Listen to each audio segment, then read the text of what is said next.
Good morning, folks. I think it's been another quick one today, but um, I know these days are tough for a lot of folks, myself included, right? These are they're tough, right? You wake up and you might have a moment where you forget that we're in this big pile, right? Big pile of trash.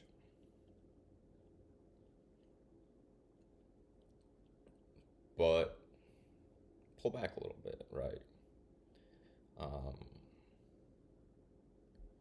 there is one I guess a universal constant is impermanence, right? Everything changes. Everything changes. There's once 5, 10 years before slavery ended in the United States. I'm sure the majority of people in the United States didn't think that it'd end in their lifetime, right? Um, Capitalism doesn't always exist. A lot of things just they change, right? And things that seem permanent, that seem overwhelming, eventually end, right? Everything ends,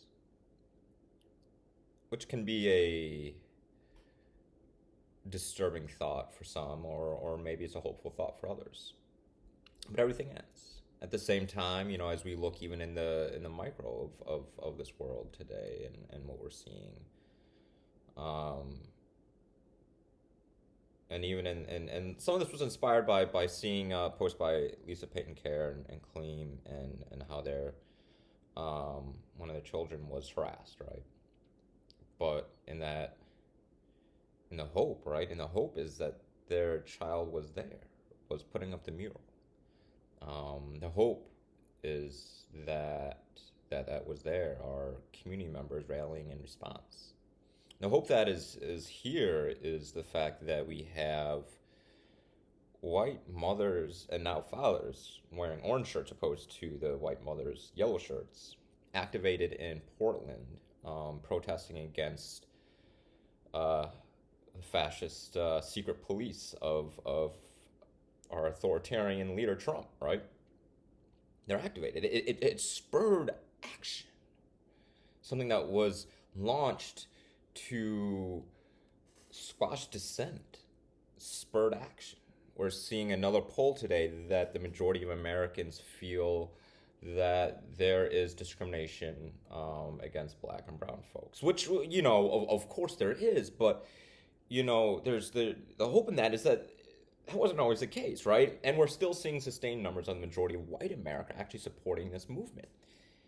And if you don't know how big of a deal that, I mean, that's a big deal. There's been no movement in U.S. history that has centered Black Americans that has been actually been popular. Even during like the Civil War, right? It really wasn't that popular. Emancipation really wasn't that popular. It became a necessity, right? The North fought to maintain the Union. Lincoln was quite explicit in this, in that he would do anything he could to maintain the Union. The South fought to create an explicit permanent slave state.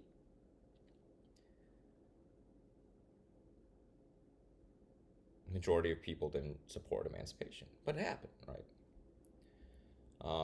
So this is the first time in U.S. history where the majority of white people support the movement. Now, how much that goes is the question, and where the backlash come from is the question. How like there's still a lot of questions there, right? But it's still important, right? It's still huge in that aspect.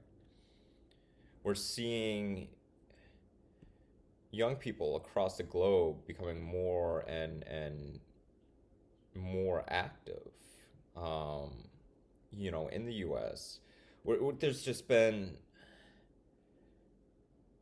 so many shifts in attitude, even through this. There's great hurdles in the way, but there's also a lot to be hopeful about.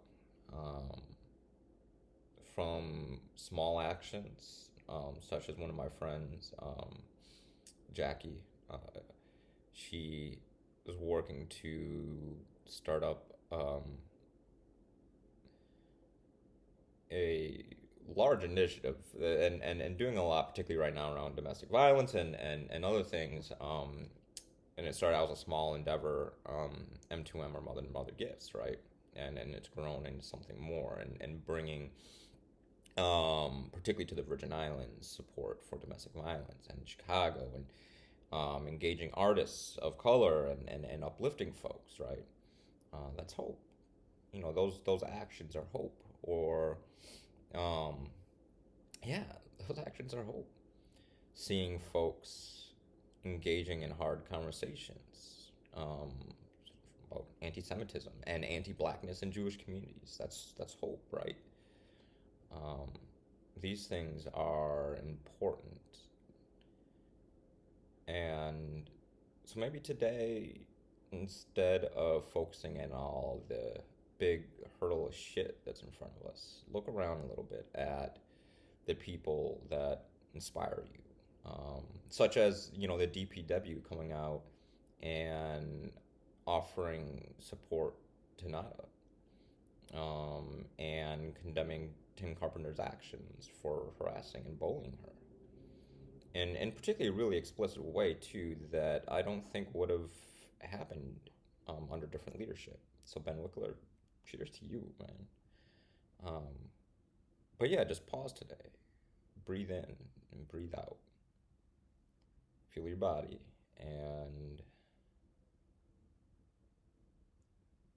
find those little pieces of joy, happiness, and hope of those around you, that those inspire you, of those little actions, these little things that are different than what they were before. Um,